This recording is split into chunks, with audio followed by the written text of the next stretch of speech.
నీవు హారోనును అతని కుమారులను వారి వస్త్రములను అభిషేక తైలమును పాప పరిహార బలి రూపమైన కోడెను 2 పొట్టేళ్లను గంపడ పొంగని భక్ష్యములను తీసుకొని ప్రత్యక్షపు గుడారం యొక్క ద్వారమునొద్దకు సర్వ సమాజమును సమకూర్చమనగా యెహోవా మోషేకి ఆజ్ఞాపించినట్లు అతడు చేసెను. సమాజము ప్రత్యక్షపు గుడారము యొక్క ద్వారమునొద్దకు కూడిరాగా మోషే సమాజముతో చేయవలనని యెహోవా ఆజ్ఞాపించిన కార్యములు ఇదే అనెను. అప్పుడు మోషే హారోనును అతని కుమారులను దగ్గరకు తీసుకొని వచ్చి నీళ్లతో వారికి స్నానం చేయించెను. తర్వాత అతడు అతనికి చొక్కాయిని తొడిగి అతనికి దట్టిని కట్టి నిలువుటంగిని ఏఫోదును వేసి ఏఫోదు యొక్క విచిత్రమైన నడుకట్టును అతనికి కట్టి దాని వలన అతనికి ఏఫోదును బిగించి అతనికి పతకము వేసి ఆ పతకములో ఊరీము తుమ్మీమును వాటిని ఉంచి అతని తల మీద పాగాను పెట్టి ఆ పాగా మీదను అతని నొసట పరిశుద్ధ కిరీటముగా బంగారు రేకును కట్టెను. ఇట్లు యెహోవా మోషేకి ఆజ్ఞాపించెను. మరియు మోషే అభిషేక తైలమును తీసుకొని మందిరమును దానిలోనున్న సమస్తమును అభిషేకించి వాటిని ప్రతిష్ఠించెను. అతడు దానిలో కొంచెము 7 మారులు బలిపీఠం మీద ప్రోక్షించి బలిపీఠమును దాని ఉపకరణలన్నిటినీ గంగాళమును దాని పీటను ప్రతిష్ఠించుటకై వాటిని అభిషేకించెను. మరియు అతడు అభిషేక తైలములో కొంచెము హారోను తల మీద పోసి అతని ప్రతిష్ఠించుటకై అతనిని అభిషేకించెను. అప్పుడు అతడు హారోను కుమారులను దగ్గరకు తీసుకొని వచ్చి వారికి చొక్కాయిలను తొడిగి వారికి దట్టిలను కట్టి వారికి కుల్లాయిలను పెట్టెను. ఇట్లు యెహోవా మోషేకు ఆజ్ఞాపించెను. అప్పుడు అతడు పాప పరిహారార్థ బలిగా 1 కోడెని తీసుకొని వచ్చెను. హారోనును అతని కుమారులను పాప పరిహారార్థ బలి రూపమైన ఆ కోడె తల మీద తమ చేతులుంచిరి. దాని వధించిన తర్వాత మోషే దాని రక్తమును తీసి బలిపీఠ కొమ్ముల చుట్టూ వ్రేలుతో దాని చమిరి బలిపీఠం విషయమై పాప పరిహారము చేసి దాని నిమిత్తం ప్రాయశ్చిత్తము చేయుటకై బలిపీఠము అడుగున రక్తమును పోసి దాని ప్రతిష్ఠించెను. మోషే అంతరముల మీది క్రొవ్వంతటిని కాలేజము మీది వఫను 2 మూత్ర గ్రంథులను వాటి క్రొవ్వును తీసి బలిపీఠం మీద దహించెను. మరి యెహోవా మోషేకి ఆజ్ఞాపించినట్లు ఆ కోడెను దాని చర్మమును దాని మాంసమును దాని పేడను పాలెమునకు అవతల అగ్నిచేత కాల్చివేసెను. తర్వాత అతడు దహన బలిగా 1 పొట్టేలును తీసుకొని వచ్చెను. హారోనును అతని కుమారులను ఆ పొట్టేలు తల మీద తమ చేతులుంచిరి. అప్పుడు మోషే దానిని వధించి బలిపీఠం చుట్టూ దాని రక్తమును ప్రోక్షించెను. అతడు ఆ పొట్టేలు యొక్క అవయములను విడదీసి దాని తలను అవయములను క్రొవ్వును దహించెను.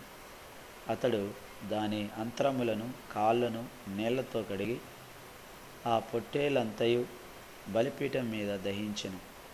యెహోవా మోషేకి ఆజ్ఞాపించినట్లు అది ఇంపైన సువాసన గల దహన బలి ఆయెను.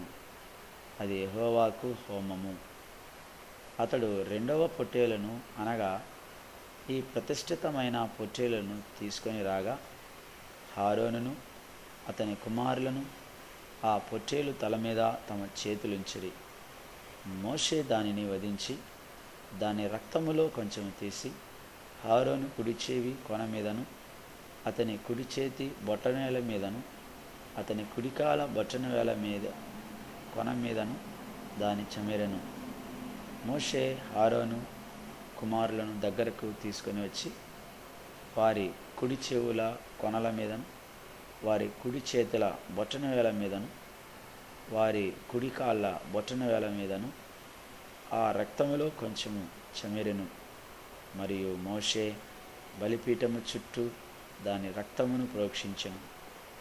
తర్వాత అతడు దాని క్రొవ్విన తోకను, అంతరముల మీద కొవ్వంతటిని, కాలేజము మీది వఫను, 2 మూత్ర గ్రంథులను, వాటి క్రొవ్వును, కుడి జబ్బను తీసి యెహోవా సన్నిధిని గంపెడు పులియని భక్ష్యములో నుండి పులియని ఒక పిండి వంటను, నూనె గలదై పొడిచిన ఒక భక్ష్యమును, ఒక వలచిన అప్పడమును తీసి ఆ క్రొవ్వు మీదను ఆ కుడి జబ్బ మీదను వాటిని ఉంచి ఆరోను చేతుల మీదను అతని కుమారుల చేతుల మీదను వాటన్నిటినీ ఉంచి అల్లాడింపబడు అర్పణముగా యెహోవా సన్నిధిని వాటిని అల్లాడించెను. అప్పుడు మోషే వారి చేతుల మీద నుండి వాటిని తీసి బలిపీఠం మీద ఉన్న దహన బలి ద్రవ్యం మీద వాటిని దహించెను. ఆ ఇంపైన సువాసన గల ప్రతిష్టార్పణలు అది యెహోవాకు హోమము. మరియు మోషే దాని బోరను తీసి అల్లాడింపబడు అర్పణముగా యెహోవా సన్నిధిని దాన్ని అల్లాడించెను. ప్రతిష్టార్పణ రూపమైన పొట్టేలులో అది మోషే వంతు. అట్లు యెహోవా మోషేకు ఆజ్ఞాపించెను. మరి మోషే అభిషేక తైలములో కొంతయు బలిపీఠం మీద రక్తములో కొంతయు తీసి ఆరోను మీదను అతని వస్త్రముల మీదను అతని కుమారుల మీదను అతని కుమారుల వస్త్రముల మీదను దాన్ని ప్రోక్షించి ఆరోనును అతని వస్త్రములను అతని కుమారులను అతని కుమారుల వస్త్రములను ప్రతిష్ఠించెను. అప్పుడు మోషే ఆరోనుతోను అతని కుమారులతోనూ ఇట్లనెను, ప్రత్యక్షపు గుడారం యొక్క ద్వారము వద్ద ఆ మాంసమును వండి ఆరోనును అతని కుమారులను తినవలెను అని నేను ఆజ్ఞాపించినట్లు అక్కడనే దానిని ప్రతిష్ఠిత ద్రవ్యములో గల గంపలోని భక్ష్యములను తినవలను. ఆ మాంసములోను భక్ష్యములోను మిగిలినది అగ్నిచేత కాల్చివేయవలను. నీ ప్రతిష్ఠ దినములు తీరు వరకు 7 దినములు ప్రత్యక్షపు గుడారం యొక్క ద్వారమునొద్ద నుండి బయలు వెళ్ళకూడదు. 7 దినములు మోషే మీ విషయములో ఆ ప్రతిష్ఠతను చేయించుచుండును. మీ నిమిత్తం ప్రాయశ్చిత్తము చేయుటకై అతడు నేడు చేసినట్లు చేయవలనని యెహోవా ఆజ్ఞాపించెను.